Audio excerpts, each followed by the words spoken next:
नमस्कार दोस्तों, welcome back to biosphere. आज की खबर तो वैसे ये कल जो 10 अक्टूबर था, उस दिन ये अखबार में आई थी खबर और शायद आपने 9 अक्टूबर की शाम को भी ये सनसनीखेज़ खबर जो है वो पढ़ी होगी कि हिमाचल में जो पंचायत चुनाव दिसंबर में भी होने थे, वो स्थगित हो गए हैं। लेकिन इस खबर को सुनने के बाद ना मुझे जो सबसे ज़्यादा पॉसिबिलिटी यहाँ पर नज़र आई कि अगर ये स्थगित हो ही गए हैं, तो इसका मतलब ये है कि अभी जो टीजीटी का कमीशन है, जेबीटी का कमीशन है वो होकर ही रहेगा।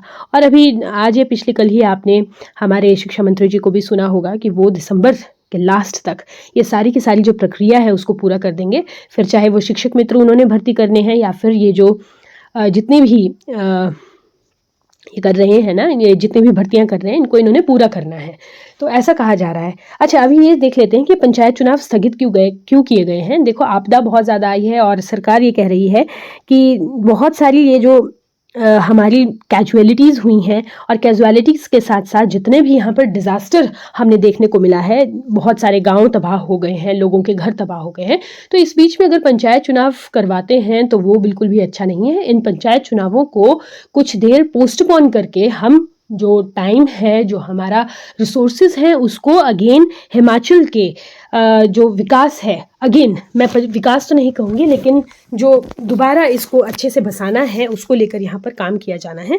तो इसलिए ये पंचायत के चुनाव जो हैं इनको स्थगित कर दिया गया है। और बाकी जो बहुत सारे हमारे विभाग हैं, कर्मचारी हैं, एम्प्लॉयज़ हैं, वो इन राहत कार्यों में इन्वॉल्व हैं। अगर उनको हम वहाँ से हटाकर इन पंचायत के चुनावों में लगा देते हैं, तो 1 डेढ़ महीने के लिए जो हमने राहत कार्य करने हैं, जो हमने रिहैबिलिटेशन करना है लोगों का, है ना, वो सारी चीज़ें जो है वो फिर बहुत आगे तक चली जाएंगी। और वैसे भी जब नई पंचायत का गठन होगा तो जो नए प्रधान होंगे उनको समझने में टाइम चाहिए, तो वो टाइम बहुत ज़्यादा वेस्ट होगा। सिंपल सी बात ये है। लेकिन यहाँ पे जो मेरा मेन मुद्दा है वो मैं ये कहना चाहती हूँ कि ये जो पंचायत चुनाव स्थगित हुए हैं, इनका क्या असर यहाँ पर रहने वाला है हमारे जो टीजीटी के कमीशन है। क्योंकि बहुत सारे लोगों का ये कहना था कि ये जो टीजीटी का कमीशन है, जिसमें जेबीटी वाले भी कमीशन देने बैठेंगे और जेबीटी के साथ साथ यहाँ पर वे बाकी जो 14 पोस्टें हैं उनके एग्ज़ाम यहाँ पर HPRC ने लेने हैं, तो उन पर क्या असर पड़ेगा। वैसे तो मुझे पहले भी इस पर कोई बहुत ज़्यादा असर देखने को नहीं मिल रहा था, लेकिन अभी जो पंचायत चुनाव स्थगित हुए हैं, तो इसका सीधा सा मतलब ये है कि आचार संहिता लागू नहीं होगी। जो कर्मचारी आप लोग सोच रहे थे कि वो चुनावों में व्यस्त हो जाएंगे, वो चुनावों में व्यस्त नहीं होंगे। और एग्ज़ाम और पुख्ता हो गया है कि वो होकर रहेगा नवंबर दिसंबर के बीच में। 15 नवंबर के बाद कहा गया है। दिसंबर में सबसे ज़्यादा प्रोबेबिलिटी मुझे लग रही है कि होंगे।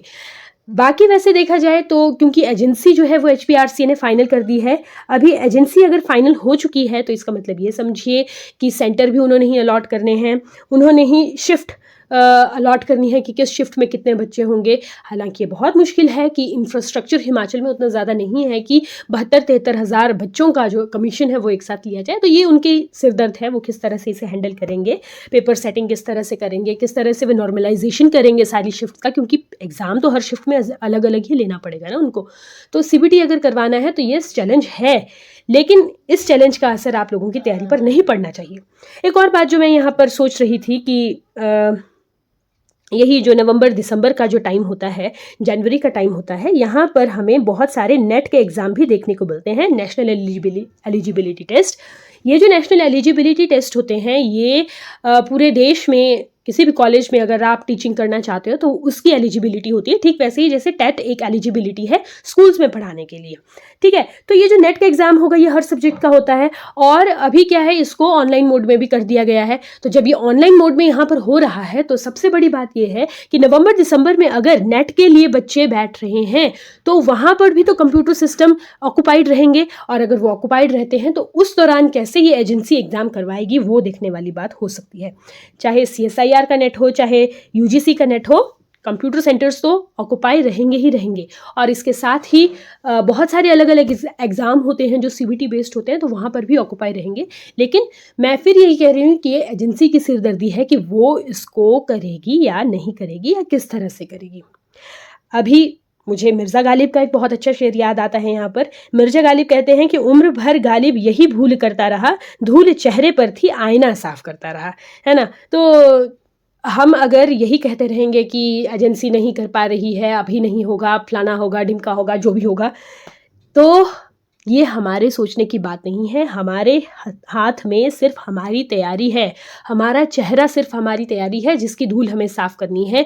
बाकी दूसरों के आईने को या अपने आईने को साफ़ करने से कुछ नहीं होगा, क्योंकि बाद में अगर आप पछताएं कि आपकी तैयारी में ही सेटिस्फेक्शन नहीं थी, आपको टाइम नहीं मिला, तो आप फिर बहुत ज़्यादा गलत हो जाओगे, क्योंकि मई महीने से ये प्रक्रिया शुरू हुई है। आपको वहीं से तैयारी शुरू करनी चाहिए थी। लेकिन अगर आपने अभी भी वो तैयारी शुरू नहीं की है, तो ये टाइम है कि आप उस तैयारी को करें। आप तैयारी को करें और बहुत अच्छे से करें। ठीक है, तो आज के लिए इतना ही। फिर से मैं यही कहूँगी, इस न्यूज़ क्लिप को डालने का मेरा यही मकसद था कि आप एक बार फिर से सेंसिटाइज हो जाएं। तैयारी नहीं कर रहे हैं तो करना शुरू करें। एग्ज़ाम होकर रहेगा और इसके बाद हाथ मलते रहने से अच्छा है कि आपके मन में एक सेटिस्फेक्शन हो कि you did your best, but it was the gods choice कि मेरा नहीं हो पाया, है ना, वो फिर बात की बात है। लेकिन पहले तो आपको तैयारी करनी ही पड़ेगी, क्योंकि विवेकानंद जी कहते हैं भगवान पर वही विश्वास कर सकता है जो पहले स्वयं पर विश्वास करता है। बाकी जितने मर्जी व्रत कर लो, सोमवार के, मंगलवार के, जो भी आपके पास हैं, होना तो तैयारी से ही है, बाकी कुछ सोच के नहीं होगा। Okay, thank you very much.